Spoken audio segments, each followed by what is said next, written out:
I'm James Demer, the Audio Nomad. I'm at Capitol Audio Fest in Washington, D.C., which is a hi-fi show. It's mostly a show for speakers, but they do have some headphones here and lots of records and stuff like that. It's pretty cool, and I thought it would be a good opportunity to show off our products, and it turns out that it was incredibly successful. This is the end of day 3. I had so many people come to the booth that were either curious about in-ear monitors and had never tried them, or had heard about them and wanted to try them, or they've tried them and they wanted to try some different ones. So it was really great to meet a lot of new people, actually also see some friends that I hadn't seen in a while, and get to talk about in-ear monitors. I wanted to do this video at the show, but every time I set up early in the morning before the show started, people would just ask me questions about our products, and it just didn't work. So I'm in the hotel room. Before we get into the product that we're going to review, which is the Kiwi Ears Orchestra II, I want to remind you we're doing a giveaway every review video. So the way you enter is you like, subscribe, and comment. Look for your name pinned to next week's video, where we give away all kinds of cool stuff, and hopefully you win. Let's get into the video.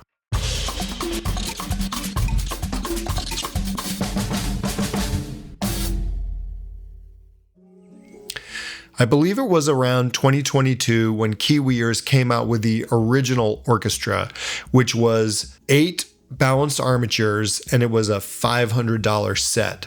It was reasonably popular. I actually never got to hear it, but the Kiwi Ears Orchestra Lite came out shortly after, and it's also 8 balanced armatures, but they lowered the price from $500 to $250. The Kiwi Ears Orchestra Lite is what I would call a studio reference in-ear monitor. It's not the most exciting of in-ear monitors, but it is a reasonably flat frequency response, and it's going to give you the most realistic interpretation of recorded music, or in my use case, music that's being recorded, such as from microphones or radio mics, lavaliers, that sort of thing. So it's a good reference set. They were quite small. They're very, very comfortable. It's a filled set, so the resin shell is filled with an epoxy, so they're very, very durable. The Kiwi Ears Orchestra Lite was an unvented set, and that was a problem for some people because there was a pressure buildup issue. So along comes the Orchestra II, which is a 10 all-balanced armature set that comes in at $349. This set is a little bit larger than the Orchestra Lite. You can see that it's just ever so slightly chunkier. You know, it's such a minute amount, but the shape is slightly different from the original Orchestra Lite, which was quite a comfortable in-ear monitor. I actually find the new Orchestra II to also be very comfortable. So in addition to being 10 balanced armatures versus 8, it is also a filled shell. The faceplate is an aluminum faceplate versus the plastic or resin faceplate on the Orchestra Lite.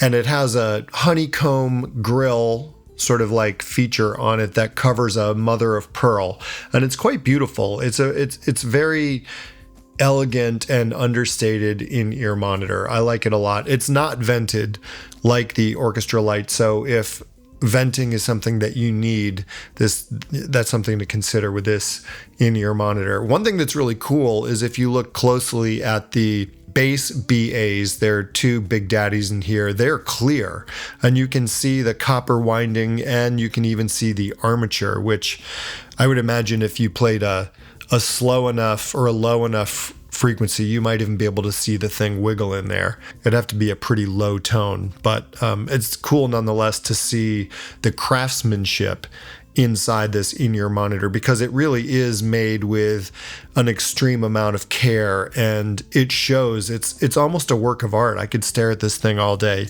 It's quite beautiful.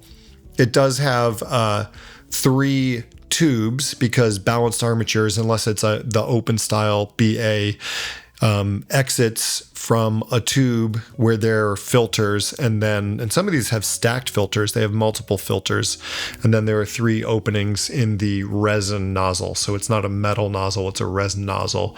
And I believe the reason for that is because they had to get the tubes in place and then put the filters in, and it's just a more precise way of exiting the sound out of a tubed balanced armature in-ear monitor. In terms of sound versus the Orchestra Lite, and again, I can't compare it to the original Orchestra because I never heard it. The Orchestra Lite, is always kind of a boring IEM to me. It's great for mixing audio for work, the dialogue audio that I mix. But in terms of listening to music, I would always swap it out at the end of the day if I wanted to listen to music because it's just not that exciting to me. Some people enjoy it for music, but it's not my cup of tea. It's just a little bland and flat sounding.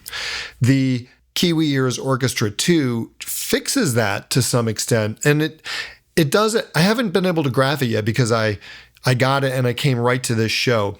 But what it does is it adds a bit of texture and depth and layering. So parts of the music just sound a little bit more separated, and it tends to give the whole presentation of the music a little bit more dimension.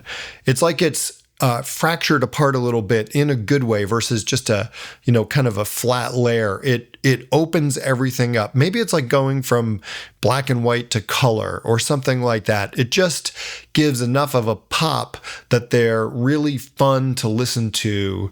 Well, they're mostly fun to listen to. It's still not something like a Zen's T Pro or a Hype 4 that's really exciting. But those are 2 IEMs that I wouldn't use for technical work as an audio engineer, where this Orchestra 2 is something that I would use all day long, yet still be able to use as a fun listening experience after work. So if you are a recording engineer or a mastering engineer or a front of house engineer, or you are a musician and you're looking for something, to use on stage, the Orchestra 2 could be a really, really great solution as a one-stop shop for a very high quality in-ear monitor that's super durable, very reliable, with good reference tuning, and yet still pretty fun. One thing I haven't talked about was the cable. The cable's nice. It's a soft, supple cable. It's white cable. It's braided. It's very, very pliable. It has enough of a grip that it's not too slippery, but it's also not too sticky. The chin slider is pretty good. I find that because the cable is sticky enough, the chin slider stays in place. It does come with a 3.5 and a 4.4 termination, so you can go 3.5 unbalanced or 4.4 balanced.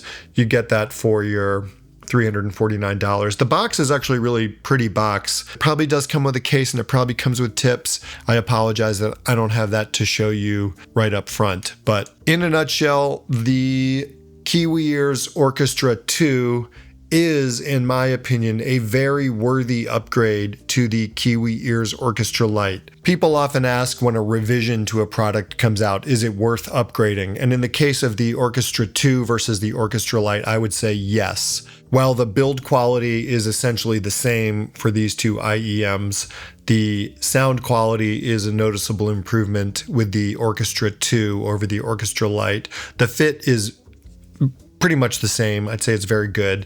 It's a little bit bigger. The presentation of the Orchestra II's clear balanced armatures is really fun to look at, and the faceplate is quite beautiful on this IEM. The cable is a huge improvement over the original Orchestra Lite cable, which is frankly nothing to write home about, and the fact that you get 4.4 balanced or 3.5 is a real win. Let me know what you think. If you have the original Orchestra, I'd love to hear your thoughts on that. If you have the Orchestra Lite and are considering trying the Orchestra II, let me know what you think, and let me know how you use the Orchestra Lite. I'm James Demer, the Audio Nomad. Thanks for watching. This video is brought to you by Linsoul.com. Linsoul sells IEMs, headphones, amplifiers, digital to analog converters, cables, really just about anything you could want for personal hi-fi or even home hi-fi. Their prices are great, the quality is exceptional, and their customer service is really second to none. Check them out in the link below.